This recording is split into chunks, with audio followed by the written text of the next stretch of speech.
আমার রাসূল সাল্লাল্লাহু আলাইহি ওয়াসাল্লাম নামাজ পড়া হয়ে গেলে আমার দিকে তাকান, সেই জিনটিকে গলা টিপে ধরলেন, সেই জিনের গলাতে হাত দিয়ে টিপে ধরলেন এবং এরাদা করলেন, মানে ইচ্ছা করলেন, চাইলেন যে তাকে মসজিদের একটা খুঁটির সঙ্গে, মসজিদের একটা থামের সঙ্গে বেঁধে রেখে দিই। সহিহ মুসলিমের হাদিস 1096 নম্বর হাদিস, আবু হুরায়রা হইতে বর্ণিত যে রাসূলুল্লাহ সাল্লাল্লাহু আলাইহি ওয়াসাল্লাম যখন নামাজ পড়ছিলেন, আমার রাসূল সাল্লাল্লাহু আলাইহি ওয়াসাল্লাম বললেন যে শোনো গো সাহাবীরা, আজকে রাত্রে কেমন এক অঘটন ঘটে গিয়েছে, কেমন একটা আশ্চর্যজনক ঘটনা ঘটেছে, তোমরা শোনো সাহাবীরা। আমি যখন নামাজ পড়ছিলাম, একটা কিন্তু বিদ্রূপ জিন চলে এসেছিল। মানুষের মধ্যে ভালো মন্দ যেমন আছে, জিনদের মধ্যেও আছে। তো ওই যে একটা দুষ্ট জিন, বদমাইশ জিন এসে আমার নামাজ বারবার নষ্ট করে দিতে চাইছে, বারবার নষ্ট করে আমাকে আক্রমণ করছে। কাকে করছে বলেন তো, কাকে করছে একটু ভাবুন তো। যে সারা বিশ্বের রসুল, নবীদের নেতা সে মুহাম্মদ সাল্লাল্লাহু আলাইহি ওয়াসাল্লামকে আক্রমণ করছে, নামাজ পড়তেই দিতে চায় না। আমার রাসূল সাল্লাল্লাহু আলাইহি ওয়াসাল্লাম নামাজ পড়া হয়ে গেলে আমার দিকে তাকান, সেই জিনটিকে গলা টিপে ধরলেন, সেই জিনের গলাতে হাত দিয়ে টিপে ধরলেন এবং এরাদা করলেন, মানে ইচ্ছা করলেন, চাইলেন যে তাকে মসজিদের একটা খুঁটির সঙ্গে, মসজিদের একটা থামের সঙ্গে বেঁধে রেখে দিই। যে বেঁধে রেখে দিয়ে সাহাবীরা দেখতে পাবে, সকালে তাকে দেখাবো, সাহাবীদেরকে দেখো এই জিনটা এসে আমার নামাজ নষ্ট করছিল, বারবার আক্রমণ করছিল। তো বিশ্ব রসুল মুহাম্মাদুর রাসূলুল্লাহ সাল্লাল্লাহু আলাইহি ওয়াসাল্লাম যখন এরকম চিন্তা ভাবনা করলেন যে জিনটিকে আমি এই থামের সঙ্গে বেঁধে রাখবো, হঠাৎ করে একটা কথা মনে পড়ে গেল। এক নবী যার নামটি ছিল সুলাইমান আলাইহিস সালাতু ওয়াস সালাম, সুলাইমান আলাইহিস সালাতু ওয়াস সালাম আল্লাহর কাছে একটা দোয়া চেয়েছিলেন। তার যুগে কি বলেছিলেন? সূরা সাদ 38 নম্বর সূরা 35 নম্বর আয়াত, রব্বে গফিরলি, আল্লাহ তুমি আমাকে মাফ করো, ওয়াহাবলি, আর আমাকে দান করো, মুলকান, আমাকে রাজত্ব দান করো, লা ইয়ামবাগি মিন আহাদিন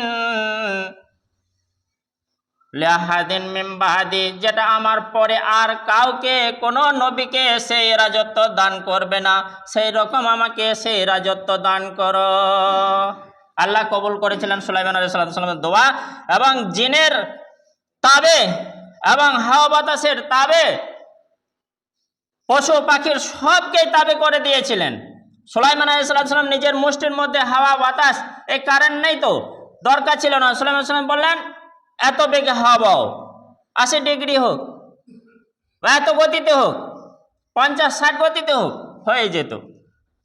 এবং জিনকে, যে কোনো জিনকে এখানে আসতে বলতেন, যেতে বলতেন, উঠতে বসতে বলতেন, সবই করতো। পশু পাখি সমস্ত কিছু সুলাইমান আলাইহিস সালামের এহাতাতে, ইশারাতে বসে চলে এসেছিল, আল্লাহ তাআলা করে দিয়েছিলেন তার দোয়াতে। তো হযরতে মুহাম্মদ রাসূলুল্লাহ সাল্লাল্লাহু আলাইহি ওয়াসাল্লাম সেই জিনকে নিয়ে যখন এই দোয়া মনে পড়ে গেল, নবী চাইলে পারতেন, নবী চাইলে পেতেন, নবী চাইলে পারতেন, নবী চাইলে পেতেন, আল্লাহ দিতেন, কিন্তু না। সুলাইমান নবীর সম্মানটা রাখার জন্য বললেন, সাহাবীরা শোনো, আমার সেই ভাই সুলাইমানের কথা মনে পড়ে যাওয়ার কারণে আমি আর জিনটাকে থামে বাঁধলাম না, কিন্তু মনে হচ্ছিল থামে বেঁধে রাখি, এবং পরের দিন সকালে তোমরা সেই জিনকে দেখবে যে আমার সঙ্গে আক্রমণ করেছিল, আমি তাকে একেবারে উপযুক্ত জবাব দিয়ে লাঞ্ছিত করে আল্লাহ তাআলা তাকে বিতাড়িত করলেন, চলে গেল। তাহলে বুঝলাম মসজিদ শুধু মানুষের জন্য নয়, মসজিদটা জিনেদের জন্যও বটে। তাহলে আমার রাসূলকে যদি আক্রমণ করতে পারে, সাধারণ মানুষ তো কোন ছাড়ে ছাড়। তো যাই হোক, তো জিনেরাও কিন্তু মসজিদে আবাদ করে নামাজ পড়ে, এটা বাস্তব। এরপরে হাদিস আসুন, পৃথিবীতে যত মসজিদ আছে, মসজিদ মসজিদ, কিন্তু মসজিদের ইবাদতটা এক মুখে হয়। কোন মুখে হয়? সেটা কাবা মুখে, বাইতুল্লাহ মুখে। যখন আমার রাসূল সাল্লাল্লাহু আলাইহি ওয়াসাল্লাম মক্কা থেকে মদিনায় গেলেন, তখন কিন্তু নামাজ ফরজ হওয়ার পর রাসূল সাল্লাল্লাহু আলাইহি ওয়াসাল্লাম নামাজ পড়ছিলেন বাইতুল মাকদিস, যেটা জেরুজালেমে, সেই বাইতুল মাকদিসের দিকে নামাজ পড়তেন। পরবর্তীতে আল্লাহ তাআলার হুকুম হয়েছিল বাইতুল্লাহর দিকে, সেটাও হাদিস 1067 নম্বর হাদিস সহিহ মুসলিম বর্ণনা করেছেন আনাস আনাস রাদিয়াল্লাহু তাআলা আনহু কানা ইউসাল্লি হযরত আনাস বর্ণনা করছেন নবী সাল্লাল্লাহু আলাইহি ওয়াসাল্লাম নামাজ পড়ছিলেন নাহওয়া বাইতুল মাকদিস বাইতুল মাকদিসের দিকে নামাজ পড়ছিলেন সাহাবীদেরকে নিয়ে। ধরে নেন এখান থেকে বাইতুল মাকদিস মদিনার থেকে উত্তর পূর্বে একটু কোণে এরকম ভাবে নামাজ পড়ছিলেন। হঠাৎ করে মদিনার থেকে মক্কাটা দক্ষিণ দিকে আল্লাহর আয়াত অবতীর্ণ হয়ে গেল ফানাজালাত। আল্লাহর আয়াতটা জিব্রাইল এসে আল্লাহ রাসূলকে শুনিয়ে দিলেন পাদনারা তাকাল্লুবা ওয়াজহিকা ফিস সামায়ে ফালানুআল্লিয়ান্নাকা কিবলাতান আনতা রাজাহা। কেন আমার রাসূল চাইছিলেন যে যদি বাইতুল মাকদিসটা না হয়ে কিবলাটা আমার মুখ করে নামাজ পড়তাম বাইতুল্লাহর দিকে, মসজিদে হারামের দিকে, কাবার দিকে, এরকম মনে মনে ইচ্ছা বারবার হতো। আমার রাসূল সাল্লাল্লাহু আলাইহি ওয়াসাল্লাম আকাশ দিকে বারবার তাকাতেন, এই কারণটা ইস্যু করে আল্লাহ সেটা পেরেছিলেন। তো বসতে বসতে নামাজরত অবস্থাতেই ওই চেঞ্জ করার হুকুম দিয়েছিলেন, আয়াত অবতীর্ণ করে দিয়েছেন সূরা বাকারার 144 নম্বর আয়াত। কেন? ইহুদিরা বলতো দেখো আমাদের অধীনে বাইতুল মাকদিস, আমাদের কাছে এই বাইতুল মুকাদ্দাসের বেশি সম্মান মসজিদে হারাম থেকে। কিন্তু আমার রাসূল চেয়েছিলেন মসজিদের হারামের সম্মানটা যেহেতু ইব্রাহিম আলাইহিস সালাম, ইসমাইল আলাইহিস সালাম তারা হেফাজত করেছিলেন, সেটা আদি মসজিদ, সর্বপ্রথম মসজিদ বিশ্বের, তো এই মসজিদের সম্মানটা এক নম্বরে থাকুক তিনি চেয়েছিলেন, আত্মপ্রকাশ করেছিলেন। যে কারণে আল্লাহ তাআলা বললেন নবী গো তোমাকে হুকুম দেওয়া হলো, আয়াত অবতীর্ণ করে দেওয়া হলো, তুমি ঘুরে যাও, মুখটা করে নাও মসজিদে হারামের দিকে। মসজিদে হারামের দিকে মুখ করে এবার বাকি নামাজটা রাসূল সাল্লাল্লাহু আলাইহি ওয়াসাল্লাম পড়েছিলেন। ফামাররা রাজুলুন মিন বানি সালমা, হঠাৎ করে এই ঘটনা দেখার পরে ভোরের বেলায় কিন্তু এক সাহাবী পেরিয়ে যাচ্ছিলেন, এক ব্যক্তি পেরিয়ে যাচ্ছিলেন সালমা গোত্রের অবস্থান পাশ দিয়ে। সেখানে ভোরের নামাজ চলছিল, 2 রাকাত নামাজের মধ্যে 1 রাকাত নামাজ পড়ে ওয়াহুম রুকুন, দ্বিতীয় রাকাতের নামাজে রুকুতে ছিলেন, মানে হাঁটুতে হাত দেওয়া অবস্থায় ছিলেন। কোন দিকে? তারা নামাজটা পড়ছিলেন বাইতুল মাকদিসের দিকে, কিন্তু কিবলা চেঞ্জ হয়ে গেছে। হঠাৎ করে খবর ফান্নাদা, জোরে আওয়াজ দিয়ে খবর দিলেন, চিৎকার করে বললেন ওগো নামাজিরা ইন্নাল কিবলাতা নুহুবিলাত, নিশ্চয় কাবা পরিবর্তন, নিশ্চয় কিবলা পরিবর্তন হয়ে গিয়েছে। অর্থাৎ যেদিকে মুখ করে নামাজ পড়া হয় সেই মুখ বাইতুল মুকাদ্দাস থেকে নিয়ে বাইতে হারাম, মসজিদে হারাম, কাবার দিকে করা হয়েছে। তারা রুকু অবস্থাতেই কিন্তু সঙ্গে সঙ্গে যে না এই 1 রাকাত নামাজটা যেটা লাস্টে রয়েছে এটাও মসজিদে হারামের দিকে পড়ে নিয়ে সম্পন্ন করব না, তারাও ঘুরে গেলেন। তখন থেকে চলে আসছে কিয়ামত পর্যন্ত আল্লাহ তাআলা হুকুম দিলেন ওয়াকুনতুম হাইসুমা কুনতুম ফাওয়াল্লু ওয়াজহাকুম শাতরাহ, তোমরা বিশ্বের যে কোনো স্থানে থাকো না কেন, যে কোনো জায়গায় থাকো না কেন, যে প্রান্তেই থাকো না কেন, তোমরা যখন নামাজ আদায় করবে, তোমরা সালাত কায়েম করবে, তোমাদের নিজেদের মুখটা ফিরিয়ে নেবে কাবার দিকে, মসজিদে হারামের দিকে, কেবলার দিকে, মানে যে স্থানে যে অবস্থায় নামাজে দাঁড়াবেন কেবলামুখী হয়ে। আল্লাহ তাআলা হুকুম দিলেন সারা বিশ্বের মানুষের জন্য তোমরা মক্কামুখী, তোমরা কেবলামুখী, মসজিদে হারামমুখী, বাইতুল্লাহমুখী, একই কথা, এই দিকে মুখ করে তোমরা নামাজে দাঁড়াবে। এবার একটা হাদিস, পরের হাদিস যেটা উসমান বর্ণনা করছেন সেটা শুনিনি।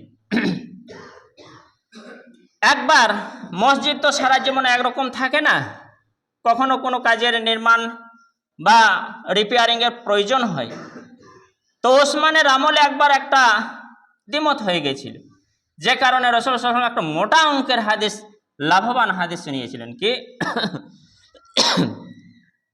আন ওসমান রাদিয়াল্লাহু তাআলা আনহু ইরাদা বিনাল মসজিদ, হযরত ওসমান রাদিয়াল্লাহু তাআলা আনহু ইচ্ছা করলেন যে মসজিদটা একটু নির্মাণ করতে হবে, যে বাকি কাজটা আছে করতে হবে।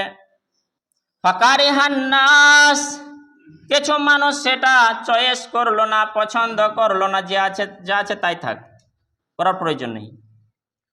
কিন্তু না, এটা উচিত নয়, গুনাহ হতে পারে, নেকি থেকে বঞ্চিত হতে পারে, এতে নেকির হাতটা সুযোগটা ছাড়া উচিত নয়।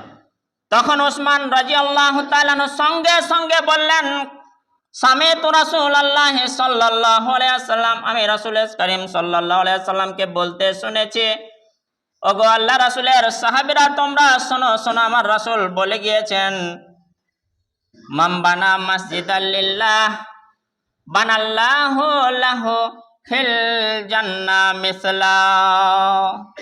যে ব্যক্তি মসজিদ নির্মাণ করবে, যে মসজিদের কাজ করবে, যে ব্যক্তি মসজিদের সেবা করবে, মসজিদের দায়িত্ব কাঁধে নেবে, মসজিদ দেখভাল করবে, মসজিদের দিকে হাত বাড়াবে, মসজিদের দিকে ভালোবাসা টান মোহাব্বত যে ব্যক্তি রাখবে, আল্লাহ তাআলা জান্নাতে তাকে সেই পরিমাণ মর্যাদা দিয়ে তাকে ঘর করে দেবেন, তৈরি করে দেবেন। বলুন আলহামদুলিল্লাহ।